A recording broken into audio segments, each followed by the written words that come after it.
Hello, I'm Steve Sugg, sales recruiting expert and author of the book, Can They Sell? Welcome to my sales recruitment video blog where you learn to hire the best salespeople. Every month, I conduct many coaching sessions with managers who are hiring salespeople. And a common question is, what's my next step? I like to hear this question because it tells me that the sales manager is following the process. Following a process helps us thoroughly analyze the candidate and keeps us from making a costly hiring mistake.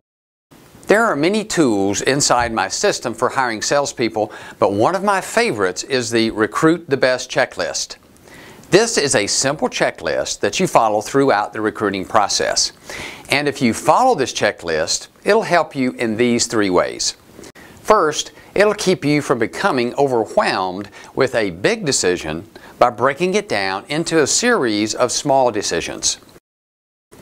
The first step on the checklist is to review the resume. Here we simply make a small decision, and if the candidate demonstrates on the resume the traits and qualities that fit the position, then we simply move to step 2, which is screen by phone.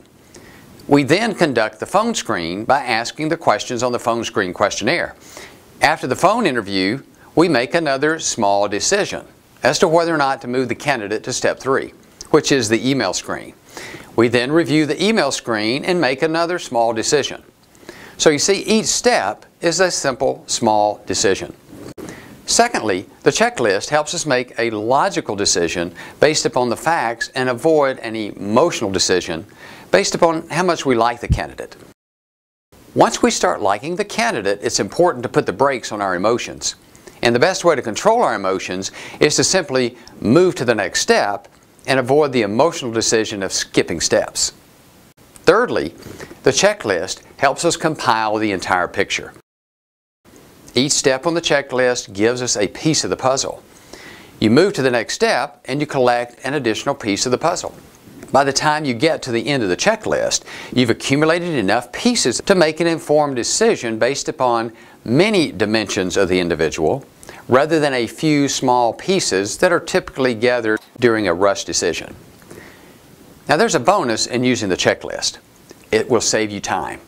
The sooner you can eliminate the unqualified candidates, the more time you have to spend with the more qualified candidates. Each progressive step on the checklist gives us more information. We start looking for the most important character traits like attitudes and motivations, and if we discover the absence of or the presence of these traits early, we can decide how much time to spend with the candidate. Here's another tip. After the phone screen, print the checklist and make a file for each candidate. Staple the checklist into the inside front cover of a file like this. It'll help keep things organized and remind us to not skip steps. Thank you for joining me. See you next time on the Can They Sell video blog for more sales job recruitment training. As always, please leave your comments below and forward this video to anyone who will benefit. Now go enjoy recruiting the best and use the checklist to help you hire the best salespeople.